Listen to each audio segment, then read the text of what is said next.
আজ আমার এই ভিডিওটা আমাদের ফেসবুকে 100K কমপ্লিট করার জন্য।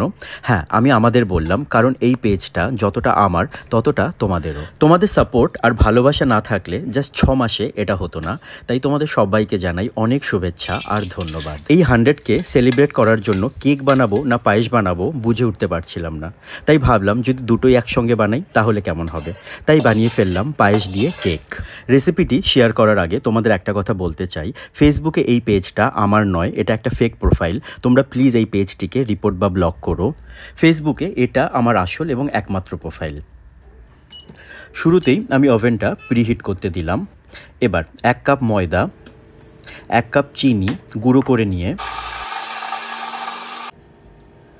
ময়দাতে দিয়ে বেকিং পাউডার, বেকিং সোডা আর একটু নুন দিয়ে ভালো করে মিশিয়ে নেব। আমি এটা এগলেস কেক বানাচ্ছি, তাই 1/2 কাপ টক দই ও 1/2 কাপ সাদা তেল। তোমরা চাইলে বাটারও দিতে পারো, তাতে টেস্টটা ভালো হবে। মিক্সিতে ভালো করে মিশিয়ে আগে থেকে মিশিয়ে রাখা ময়দা ও চিনির মিশ্রণে দিয়ে দিতে হবে। এটা আমার নিজের একটা এক্সপেরিমেন্ট বলতে পারো, জানি না কেমন হবে। ভালো হলে আমি তোমাদের অবশ্যই ট্রাই করতে বলবো। ময়দা, চিনি, দই ও সাদা তেলের মিশ্রণটা ভালো করে মেশানো হয়ে গেলে বানিয়ে রাখা পায়েস থেকে 1 কাপ পায়েস দিয়ে দেব। ব্যাটারটা যদি তোমাদের খুব গাঢ় মনে হয় তোমরা একটু দুধ মেশাতে পারো। আসলে সব কিছু দিয়ে যখন কেক হয় তো আমাদের পায়েস দিয়ে কেন হবে না, তার জন্যই এই এক্সপেরিমেন্ট।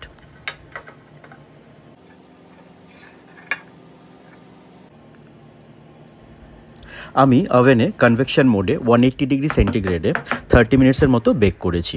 কেক বানানোর সময় তোমরা খেয়াল রেখো ওভেনটা যেন অ্যাটলিস্ট 15 মিনিটস প্রিহিটেড থাকে, নইলে কিন্তু কেক ভালো হবে না। এবার সাজানোর পালা। যতই বলো 100K বলে কথা, তাই আমি একটা খালি দুধের প্যাকেট নিয়ে ধুয়ে বাকি পায়েসটা সেটাতে ভরে নিলাম।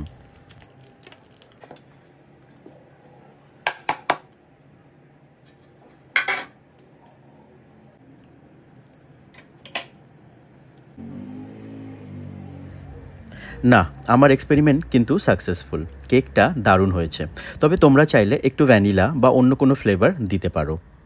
রেসিপিটি অবশ্যই ট্রাই করো, ভালো লাগলে শেয়ার করো আর আমায় অবশ্যই জানিও তোমাদের কেমন লাগলো।